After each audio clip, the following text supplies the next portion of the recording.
और चलिए अब न्यूज ब्लास्ट में बात करेंगे एशिया कप की। एशिया कप में पाकिस्तान की ड्रामेबाजी लगातार जारी है। पाकिस्तान ने प्रेस कॉन्फ्रेंस को रद्द कर दिया।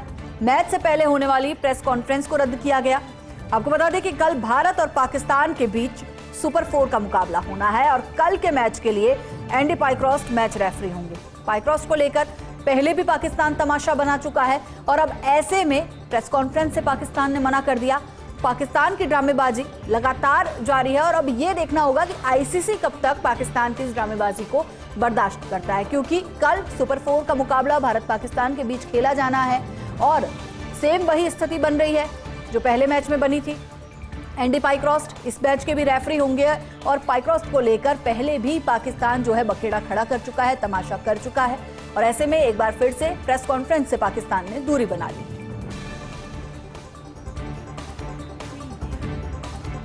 यूरोप के कई देशों के हवाई अड्डों पर बड़ा साइबर हमला हुआ है। लंदन के हीथ्रो और बर्लिन समेत कई जगह की उड़ानें इससे प्रभावित हुई हैं। ब्रसेल्स, लंदन के हीथ्रो और बर्लिन एयरपोर्ट पर सैकड़ों उड़ानें प्रभावित हुई। चेक इन और बोर्डिंग सिस्टम को संचालित करने वाले सेवा प्रदाता पर यह साइबर हमला हुआ है। साइबर हमले के बाद कंप्यूटर सिस्टम पूरी तरह से जाम हो चुका है।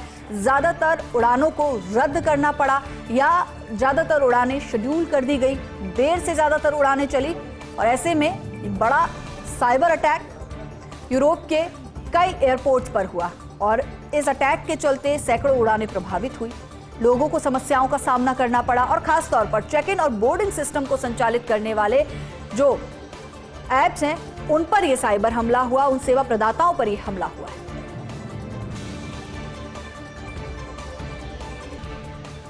भारत और अमेरिका के बीच व्यापार संबंधी बातचीत ने अब रफ्तार पकड़ लिया है। कुछ ही दिनों में अमेरिका जा सकते हैं वाणिज्य एवं उद्योग मंत्री पीयूष गोयल। इन दिनों भारत अमेरिका के बीच द्विपक्षीय व्यापार संबंध ठीक नहीं चल रहा है। पिछले हफ्ते अमेरिकी प्रतिनिधिमंडल दिल्ली पहुंचा था।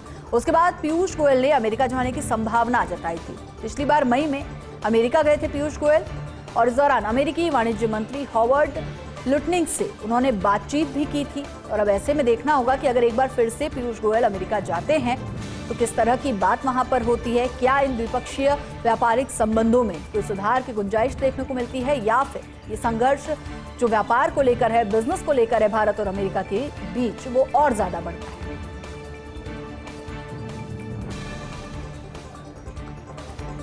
भारत और अमेरिका की सेनाओं ने अलास्का में युद्धाभ्यास किया। युद्ध की परिस्थिति में दोनों देशों के बीच तालमेल पर आधारित अभ्यास।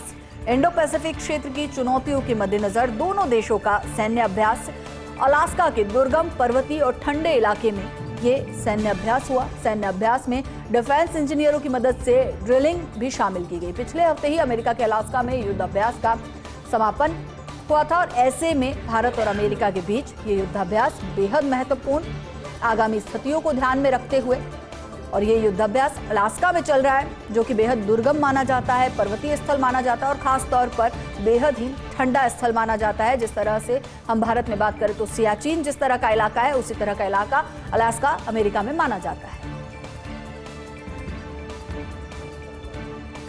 10 महीने की खींचतान के बाद अजरबैजान से तेल का आयात शुरू हो चुका है। कीमतों पर विवाद के बाद अजरबैजान ने कच्चे तेल का निर्यात अगस्त में रोक दिया था।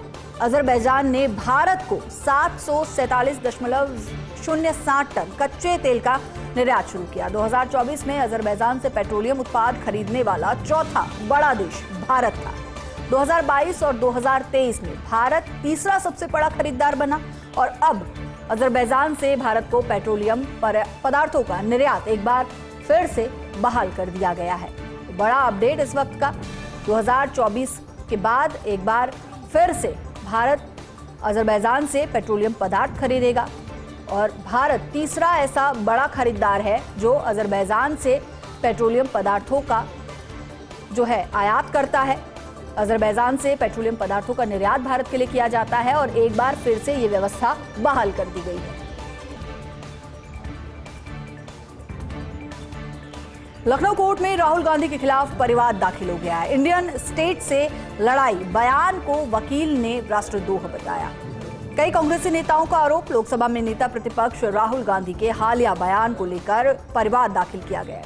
लखनऊ की अदालत में अधिवक्ता नृपेंद्र पांडेय ने परिवाद दाखिल किया है। राहुल गांधी ने कहा था, we are now fighting the BJP, the RSS and the Indian state itself. परिवाद में आरोप लगाया गया है कि यह बयान न केवल राष्ट्र विरोधी है बल्कि भारत की एकता, अखंडता और संवैधानिक संस्थाओं के खिलाफ है, सुनियोजित षड्यंत्र है। अधिवक्ता ने न्यायालय से राहुल गांधी समेत कई शीर्ष कांग्रेस नेताओं को तलब कर भारतीय न्याय संहिता 2023 की देशद्रोह और षड्यंत्र संबंधी धाराओं में दंडित करने की मांग रखी है।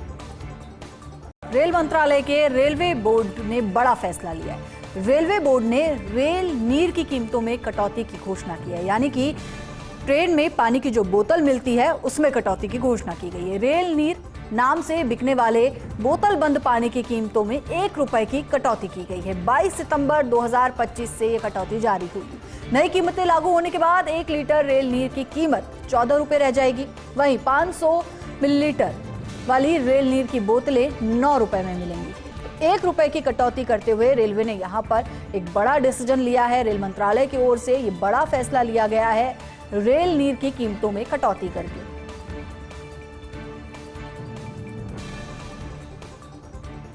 बॉलीवुड सिंगर जुबिन गर्ग का दुखद निधन हो गया। असम में 3 दिन का राजकीय शोक घोषित किया गया है। सिंगापुर में स्कूबा डाइविंग के दौरान यह हादसा हुआ और इस हादसे में जुबिन गर्ग की मौत हो गई। 3 दिन आधिकारिक मनोरंजन, रात्रि भोज या औपचारिक समारोह नहीं किए जाएंगे। नॉर्थ ईस्ट फेस्टिवल में आज परफॉर्म करने वाले थे जुबिन गर्ग, लेकिन उससे पहले ही यह हादसा होने से उनके फैंस सदमे में। सीएम हेमंत बिस्वा ने सिंगापुर की उच्चायुक्त से इस संबंध में बातचीत की और ऐसे में आज की अगर बात की जाए तो नॉर्थ ईस्ट फेस्टिवल शुरू होने जा रहा है। आज परफॉर्मेंस जुबिन गर्ग की होने वाली थी, लेकिन उससे पहले ही सिंगापुर में स्कूबा डाइविंग के दौरान एक हादसा होता है जिसमें जुबिन गर्ग का दुखद निधन हो जाता है, जिसके चलते असम में 3 दिन का राजकीय शोक घोषित किया गया है। और चलिए, प्रदेश में वास्तविक बारिश का आंकड़ा जारी हो चुका है। जल संसाधन विभाग की ओर से यह आंकड़ा जारी किया गया है। 1 जून से 20 सितंबर तक का ये आंकड़ा जारी किया गया है। 23 जिलों में सामान्य से 60% अधिक बारिश दर्ज की गई। 17 जिलों की बात करेंगे तो सामान्य से 20 से 59% अधिक बारिश दर्ज की गई, जबकि जैसलमेर में अब तक सामान्य बारिश दर्ज की गई है, न ज्यादा न कम। ऐसे में बारिश का जो एक आधिकारिक आंकड़ा था वो जल संसाधन विभाग की ओर से जारी कर दिया गया है, जिसे एक वास्तविक आंकड़ा भी माना जा रहा है। 1 जून से 20 सितंबर तक का यह आंकड़ा जारी किया गया है।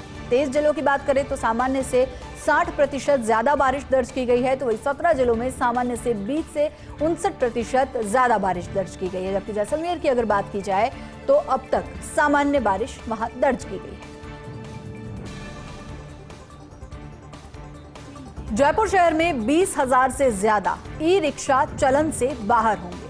अवैध रूप से चल रहे ई रिक्शा पर कार्रवाई के लिए अब आरटीओ प्रथम ने कवायद शुरू कर दी है।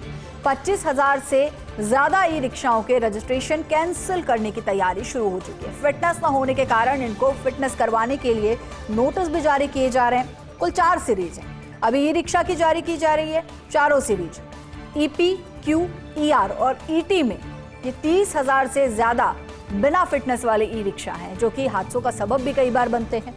मोटर व्हीकल एक्ट 1988 की धारा 56 में ट्रांसपोर्ट व्हीकल के लिए फिटनेस अनिवार्य है, अन्यथा धारा 53 के तहत पंजीकरण निलंबित कर दिया जाता है। 6 माह में यदि फिटनेस नहीं करवाई जाती तो स्वतः ही सारे निलंबन धारा 54 के तहत निरस्त माने जाएंगे और ऐसे में अभी नोटिस जारी कर दिए गए हैं और कार्रवाई कभी भी हो सकती है।